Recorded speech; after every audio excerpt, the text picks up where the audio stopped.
आज हम समझेंगे inland waterways and multimodal logistics. सबसे पहले समझते हैं कि इनलैंड वाटरवेज क्या होते हैं। नदियां, नहरें, झीलें और लैगून जिन पर जहाज या नावों का संचालन संभव हो, उन्हें इनलैंड वाटरवेज कहा जाता है। यह परिवहन का सबसे किफ़ायती, ऊर्जा कुशल और पर्यावरण अनुकूल माध्यम है। यह मल्टीमॉडल लॉजिस्टिक्स, ब्लू इकोनॉमी और मजबूत सप्लाई चेन के विकास में महत्वपूर्ण भूमिका निभाता है।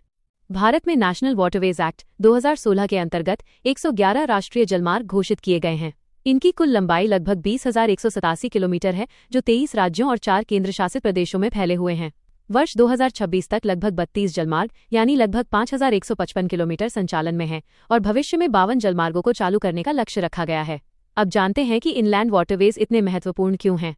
सबसे पहले, ये परिवहन की लागत को काफी कम करते हैं। जलमार्गों पर माल ढुलाई की लागत लगभग 0.25 से 0.30 रुपये प्रति टन किलोमीटर होती है, जबकि रेल में लगभग 1 रुपया और सड़क मार्ग में लगभग 1.5 रुपये प्रति टन किलोमीटर खर्च आता है। इसलिए ये लॉजिस्टिक्स लागत कम करने का सबसे प्रभावी माध्यम है। दूसरा, इनकी वहन क्षमता बहुत अधिक होती है। लगभग 2000 टन क्षमता वाला एक पोत लगभग 125 ट्रकों के बराबर माल ढो सकता है। इसलिए कोयला, सीमेंट, उर्वरक और खाद्यान्न जैसी भारी वस्तुओं के परिवहन के लिए ये सबसे उपयुक्त माध्यम है। तीसरा, यह परिवहन व्यवस्था को अधिक कुशल बनाता है। सड़कों पर भीड़ कम होती है, माल की आवाजाही तेज होती है और सप्लाई चेन अधिक मजबूत बनती है। साथ ही ये सड़क परिवहन की तुलना में 3 से 6 गुना कम ऊर्जा का उपयोग करता है, जिससे कार्बन उत्सर्जन कम होता है और भारत के पंचामृत लक्ष्यों तथा नेट जीरो 2070 के लक्ष्य को प्राप्त करने में सहायता मिलती है। भारत के सबसे महत्वपूर्ण राष्ट्रीय जलमार्गों में राष्ट्रीय जलमार्ग 1, जो गंगा भागीरथी हुगली नदी प्रणाली पर स्थित है, और राष्ट्रीय जलमार्ग 2, जो ब्रह्मपुत्र नदी पर विकसित है, विशेष महत्व रखते हैं। ये दोनों देश के आंतरिक माल परिवहन की रीढ़ माने जाते हैं। वर्तमान में जलमार्गों से माल परिवहन लगातार बढ़ रहा है।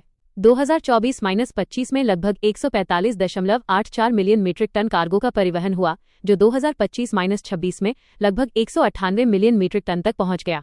यात्री यातायात भी लगभग 1.61 करोड़ से बढ़कर 7.6 करोड़ हो गया है।